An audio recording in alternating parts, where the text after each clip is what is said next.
नमस्कार मित्रों, education channel में आप सबका स्वागत है।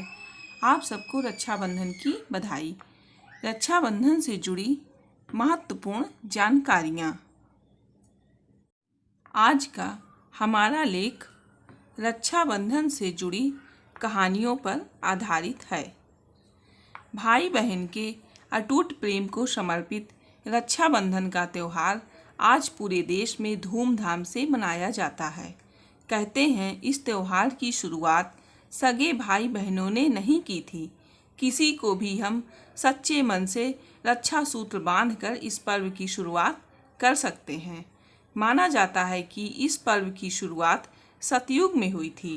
पुराणों में रक्षाबंधन से संबंधित कई कथाओं का वर्णन हमें मिलता है, जिनमें से एक कथा राजा बलि एवं देवी लक्ष्मी की कथा है, जिसका वर्णन इस प्रकार से है। असुरों के राजा बलि बहुत दानी राजा थे। वे भगवान विष्णु के अनन्य भक्त भी थे। एक बार उन्होंने यज्ञ का आयोजन किया।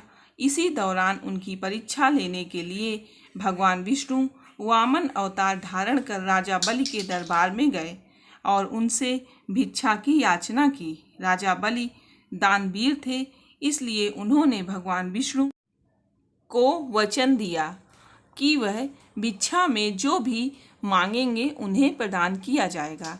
भगवान विष्णु ने राजा बलि से भिक्षा में 3 पग भूमि देने के लिए कहा और राजा बलि उनकी बात मान गए। भगवान की ऐसी महिमा कि उन्होंने 2 पग में ही पूरी पृथ्वी एवं आकाश को नाप लिया। इस पर राजा बलि समझ गए कि यह भगवान की महिमा है, मेरी परीक्षा ले रहे हैं। तीसरे पग के लिए उन्होंने भगवान विष्णु का पग अपने सिर पर रखवा लिया। फिर उन्होंने भगवान विष्णु से प्रार्थना की कि अब तो मेरा सब कुछ चला ही गया है प्रभु, आप मेरी विनती स्वीकारें और मेरे साथ पाताल में चल कर रहें। भगवान ने अपने भक्त की बात मान ली और वैकुंठ छोड़कर पाताल को चले गए। उधर देवी लक्ष्मी परेशान होने लगीं कि क्या उपाय किया जाए कि प्रभु को वापस ले आऊं मैं। फिर उन्होंने एक लीला रची और गरीब महिला का भेष धारण करके राजा बलि के सामने पहुंची एवं राजा बलि को रक्षा सूत्र बांधी। राजा ने कहा कि मेरे पास तो आपको देने के लिए कुछ भी नहीं है। इस पर देवी लक्ष्मी अपने असली रूप में आ गईं और बोली कि आपके पास तो साक्षात भगवान नारायण हैं, बस मुझे वही चाहिए, मैं उन्हें ही लेने आई हूँ। इस पर राजा बलि ने भगवान विष्णु को माता लक्ष्मी के साथ जाने दिया। जाते समय भगवान विष्णु ने राजा बलि को वरदान दिया कि वह हर साल 4 महीने पाताल में ही निवास करेंगे। यह 4 महीना चतुर्मास के रूप में जाना जाता है, जो देवशयनी एकादशी से लेकर देव उठानी एकादशी तक होता है। इस प्रकार से पुराणों के अनुसार इस पर्व की शुरुआत सतयुग में हुई थी।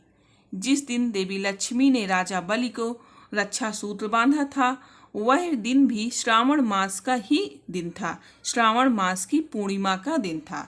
तब से वह दिन रक्षाबंधन के रूप में मनाया जाता है। अब अगर हम भारतीय इतिहास की बात करें तो उसमें भी रक्षाबंधन से जुड़ी कहानियों का वर्णन हमें मिलता है, जिनमें से एक कहानी चित्तौड़ के राजपूत राजा राणा सांगा की विधवा रानी कर्णावती और मुगल शासक हुमायूं से जुड़ी हुई है। कहते हैं मार्च 1534 में गुजरात के शासक बहादुर शाह ने चित्तौड़ पर हमला कर दिया। तब चित्तौड़ की विधवा रानी कर्णावती ने मुगल बादशाह हुमायूं को राखी भेजी और उनसे सहायता की मांग की। उस समय हुमायूं बंगाल पर चढ़ाई के लिए जा रहे थे, लेकिन रानी की राखी और संदेशा मिलते ही वह अपना मन बदल दिए और बंगाल की चढ़ाई छोड़कर रानी कर्णावती की सहायता के लिए चित्तौड़ के लिए रवाना हो गए। वह जमाना हाथी घोड़ों का था, इसलिए यात्रा थोड़ी कठिन रहती थी। हुमायूं जब तक चित्तौड़ पहुँचे तब तक बहुत देर हो चुकी थी और रानी कर्णावती ने तब तक जौहर कर लिया था। लेकिन राखी का फर्ज निभाते हुए हुमायूं ने बहादुर शाह से युद्ध किया और उसे हराकर चित्तौड़ के शासन की बागडोर अपनी मुंह बोली बहन रानी कर्णावती के पुत्र विक्रमादित्य को सौंप दिया। इस प्रकार से हम देखें तो रक्षाबंधन से जुड़ी पवित्र कहानियों का वर्णन हमें पुराणों एवं भारतीय इतिहास दोनों में देखने को मिलता है।